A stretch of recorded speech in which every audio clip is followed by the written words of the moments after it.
What's up? It's Trev from Brix Barbecue in Fort Worth, Texas. Today on Brix and Fire, we are making tomahawk steaks 2 ways. All right, guys, we're in the kitchen at the casa. We're gonna talk about how we're gonna prepare our tomahawk steaks 2 ways today, okay? However, before we do that, lucky you, we get 2 wine tastings on this episode since this is a 2-day process. Here we have a Ribera del Duero from Spain. It's called Oráculo, 80-year-old vines. Very excited to try this one. Let's check it out. So for those that don't know, Ribera del Dueros hail from kind of the north central area in Spain. Very kind of flat area, some rolling hills.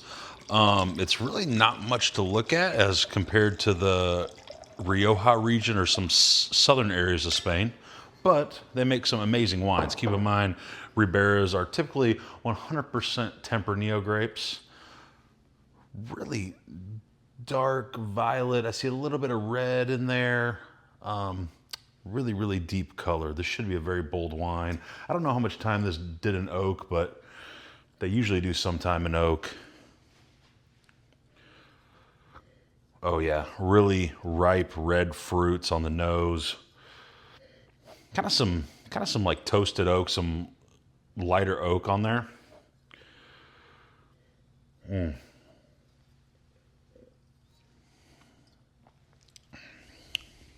So I just opened this up. It's a 2019. It's a little tight still. It's definitely going to benefit from some air in it. And really for a lot of Spanish wines, Tempranillo-based wines in general, they really need some time to open up.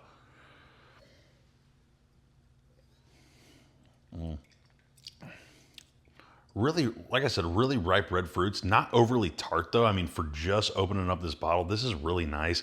This is fairly inexpensive. I want to say this is in the mid 40 price point range, maybe a little bit higher. But you know, the thing about Spanish wines is you can get a lot of bottle age on them. Comparably speaking to other bottles like French wines and things like that, for a fraction of the price, honestly. I mean, all right, let's talk about steak. Okay, for those that know me, you know I love to prepare my steaks, especially thicker cuts of steaks like these tomahawks right here, a certain type of way, and that involves just steak and salt only, okay? Now, however, on this episode, we're gonna try the steak 2 ways. So 1 tomahawk steak, we are going to season heavily right before it hits the grill with salt, pepper, and other things. This tomahawk steak, and you see this beautiful rib cap on them right here. They're both pretty decent, but man, I love the thickness of this rib cap right here. That's my favorite cut on the entire steak. We're gonna salt this one only, okay? So I wanted you guys to see, and I'm using that Maldon Sea Salt flakes, okay? I'm gonna liberally apply some salt. Don't be afraid. This is a really thick cut of meat right here. You'll see just how heavy I'm going. You're gonna be thinking, oh my God, he's out of control. Just like that. Press that in, okay? Just like so, okay? So that is what we're doing, guys, right there on both sides. I'm not worried about the edges as much. It's gonna penetrate in. And so what we're trying to do here, guys, is when we salt this thing so far in advance, and we're gonna cook this in about 24 hours tomorrow evening. And what this is gonna do is this salt is gonna have time to, at first it's gonna pull some moisture out, but then it will penetrate into the meat and it will then start to break down some of those fibers inside of the steak. And then when you cook it, the salt will help to retain that moisture and that juiciness that we all know and love. So this is my favorite way to do it. And an awesome side effect of it is that the crust of the steak, after that salt penetrates in, it's gonna dry out nicely. The inside won't, but just the outer layer of the steak is gonna dry out very nicely. Tomorrow when we cook it, we're only gonna apply a little bit of olive oil on the outside for our heat conductor, and it's gonna make a beautiful, beautiful crust. And I am genuinely curious what you guys think about the crust and the flavor, although you'll have to take my word on it. For this steak that did about a 24-hour dry brine on this wire rack, I'm gonna leave this uncovered in my fridge overnight, versus this steak that's not gonna get seasoned at all, Same cut, same loin. Okay, these are from the same butcher shop at HEB here in Texas. And we're gonna see how the crust compares, how the flavor compares, how the juiciness compares of these steaks, how they slice, all of that, all right? So kind of a fun experiment. And on top of that, you're gonna see my method of doing a reverse sear on a really thick cut of steak. All right, y'all. It's been about 24 hours now. I have pulled out both of our tomahawk steaks here out of the fridge. Remember, this guy right here got salted only. This guy got nothing. Notice the difference in color. This deep, dark red hue here versus this kind of still has that pinkish glow still, okay? It's almost like on this one, it's almost like when you see a dry-aged steak, it's almost like it kind of started that process. And you'll notice, as I was saying last night, when you take these a bit further, like 2, 3, 4, even 5 days at times, it truly looks like a dry-aged steak when you pull it out. Okay, now, all I'm gonna do is wipe these guys off with a little paper towel. Just clean them off, dry off our surface. Just trying to get rid of any excess moisture there. You can see a couple little salt flakes here that didn't quite totally penetrate.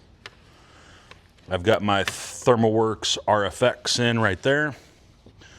So keep track of these guys while we reverse sear them. Now, on my one that I salted, I'm just gonna apply just a little bit of olive oil. Just as a little heat conductor here. And I'm gonna do the same thing on our other steak, except this one is gonna get that Montreal steak seasoning, that OG that everybody knows and loves the flavor of. Here we go. All right, now, Montreal steak seasoning, the OG stuff. We're gonna go nice and heavy, just like your favorite steakhouse. Push it all in. And we're gonna do all sides. I know with the other steak that we salted, we only did the top and bottom, but we're gonna cover this thing just like that, boom.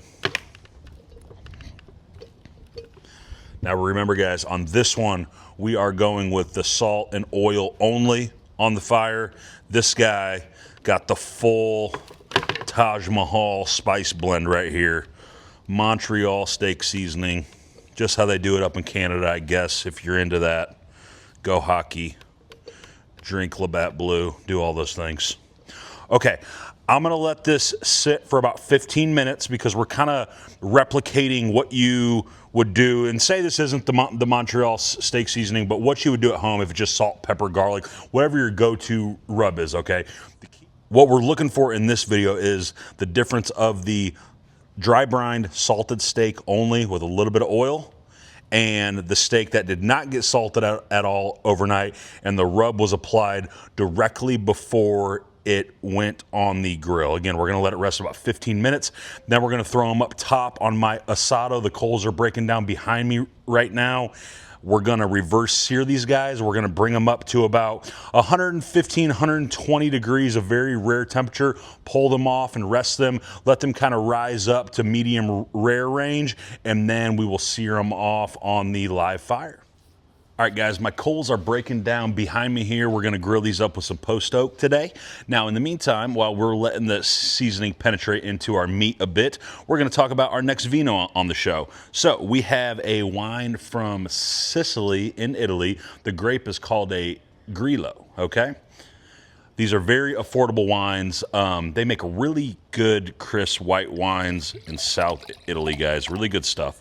You can see has a beautiful, beautiful kind of golden hue to it, almost like a very light colored honey in a way. Really good looking stuff. Give this a little swirl. I've had this chilling off in the fridge for a bit. The nose is stone fruits, some melon, honeysuckle. Really, really nice. These wines sometimes, you know, it actually looks kind of bolder than it probably will be on the palate. That's how it looks in the glass, so don't be Don't be afraid of that when you see it. This is not like a oaky Chardonnay or anything like that. I'm not positive, but I have a feeling this is probably aged in large steel vats. I don't know if it says on the bottle or not, but that's typically either that or some large eggs of some sort. It's funny, the nose translates to the palate almost perfectly. Get a little bit more of that melon on the palate than you do the stone fruit like you do on the nose. It's almost swapped. But man, really good. Good acidity, not overly acidic. Like some stuff that you get in like northwestern Spain or anything like that are super, super crisp. But man, on a warm day, this is really nice, guys. All right, guys, we've got some of our post oak coals broken down and moved over underneath this part of the grill grates over here. I am going to go ahead and set my steaks up top here. And this is the reverse portion of the reverse sear. That is the salt and oil only. This is the good old Montreal steak seasoning right here. I will be honest, this is much prettier to look at without a doubt. But looks don't tell the whole story. Ask my wife. I mean that about me, not her, obviously. All right, just pulled off both of our steaks here. This is the one rubbed with the Montreal steak seasoning, and this is the one that was salt only, okay? These obviously are not done yet. We're gonna go ahead and let these rest. And then once they start to actually come back down in temperature, I know that it's okay to go ahead and sear them off. And then we'll move our coals underneath our lower grill grate over here and fire them up. All right, guys, we gave these steaks a good amount of time to rest here. I got my coals broken down and moved over in front of my grill grates right here. We're gonna go ahead. This is the Montreal steak seasoning right here. We're gonna go ahead and toss this guy on.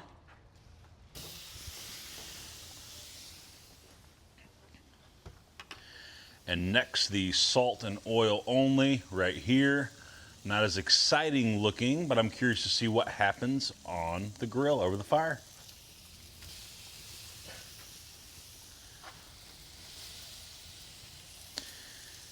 And now remember here, guys, we really want to make sure we don't have a bunch of huge flames underneath our steaks. All that's gonna do is burn the outside, burn the crust. We're really trying to get a Maillard reaction to happen here and to get that really deep, dark mahogany crust on there. If I start to see some flames start to flare up underneath my steaks, I'm gonna grab my shovel, rake the coals back and forth and try and kill those flames. A tiny bit of flame is okay. I just don't want it roaring underneath. And keep in mind, guys, the reverse sear, you can do this on your offset smoker as well, and then go from the offset over the coal bed. All right, it is time to go ahead and flip these bad boys over. Let's take a peek at them. That is our Montreal steak seasoning right there. Really nice colors. Starting to get a little bit dark, which I'm not surprised with all those herbs and stuff in that rub. Here we go.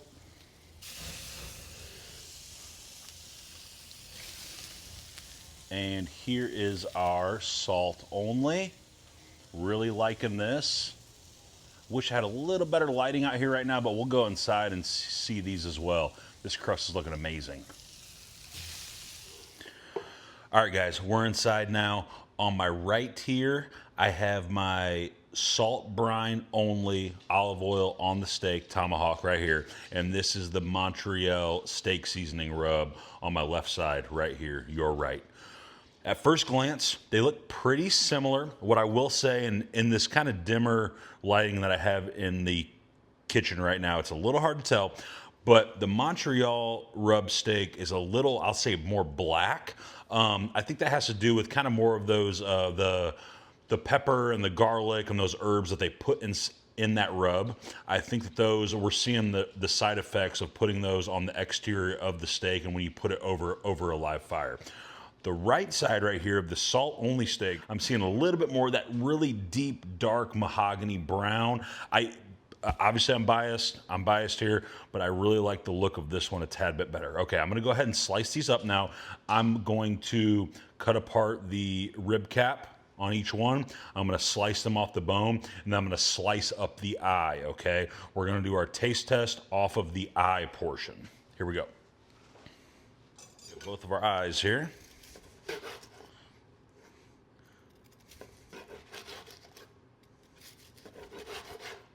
All right, I'm gonna put this aside. Do the same here. That one's a little bit fatty. There's a couple more slices. All right, push that aside. Okay, we have our Montreal. We have our salt only. I'll be honest, I think I overcooked the salt only just a tad bit by comparison, okay? Off of interior looks alone, I like the look of the Montreal. Now, what I will say here is what you guys need to be cognizant of. Let's move these aside. Do you see how I'm losing more juice right here on the Montreal, whereas I'm not losing any juice right here in the salt only? I think that goes to show what that salt does when it has time to penetrate inside of the meat. Again, I don't know the science behind it, but that is what I'm thinking here. So let's go ahead and take a bite of these guys. Okay.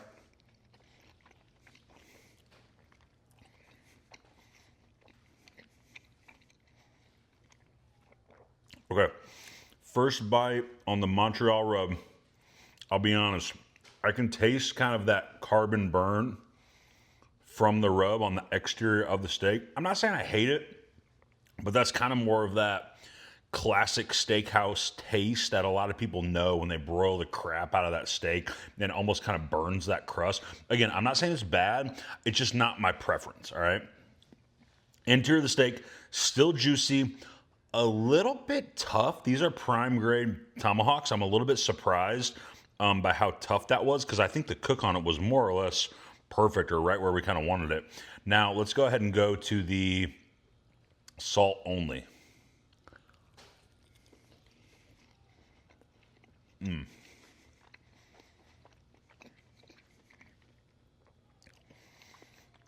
Tenderness, a little bit better.